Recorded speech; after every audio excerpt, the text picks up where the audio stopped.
Okay, we're still on lesson 7.5 on pages 289 and 290. This is part 2 of this lesson, okay? All right, in your flip chart, I want you to write these formulas, okay?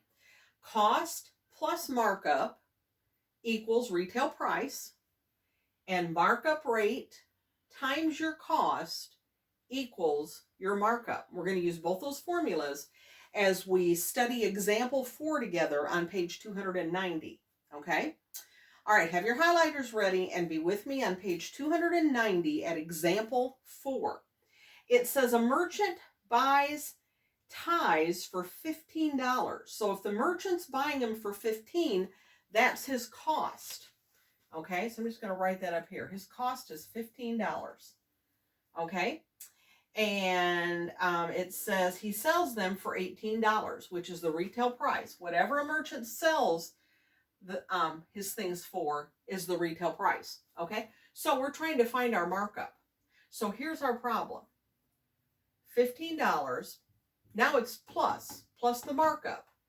Okay, and I'm just going to put M for markup because we have to find that. We don't know what it is yet. Equals $18. Okay, now some of you can look at that problem and say, Ms. Thompson, that is such a super simple, easy problem. I can do that one in my head.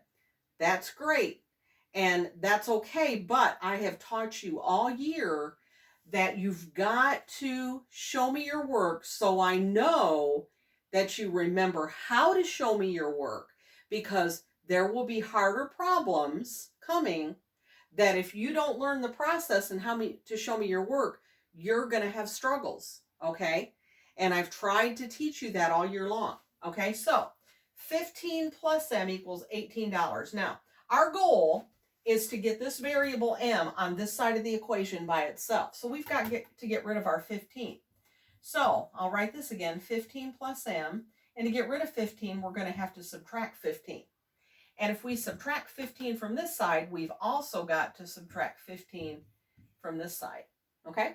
So 15 minus 15 just leaves us with our M, and 18 minus 15 would be 3, okay? So his markup was $3. And then just check yourself. We know 15 plus 3 does equal 18, okay? All right, so that was our markup, okay? But you also should have noticed that you have to find the markup rate, okay? So let's look at our next formula here. Our markup rate, remember, is going to be a percent, and that's what we have to find. Now, our cost, well, our cost, see, look at this one, was $15. You look at the problem we already did, and then our markup was $3, okay?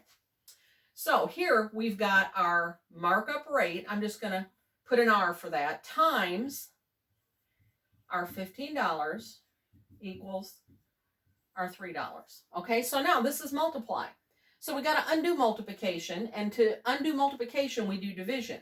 So we're going to divide both sides by our $15, okay? So 15 divided by 15 is 1, so that leaves us with our R, which is what our markup rate's going to be once we finish this side of the problem. So we've got 3 divided by 15. Now, some I know used to make these mistakes. You were putting 3 outside the box and 15 inside. Always got to remember, top number goes inside the box, bottom number goes outside. Okay? All right, so got to put, 15 won't go into 3, so we had to put a decimal point and add a 0. Okay? 15 goes into 32 times. 2 times 15 is 30. So it's 0.2, but remember, we're trying to find a percent, and that's a decimal.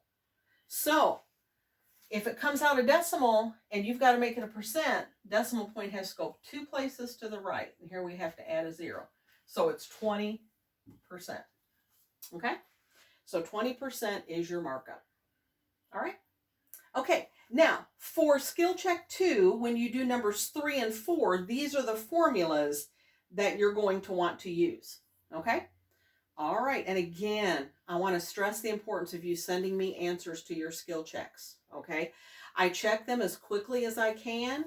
Okay, unless something comes up or unless I'm answering emails, from another student, but I will answer you as quickly as I possibly can between the hours of 9 and 3. Okay? All right. Have a great day and do your best.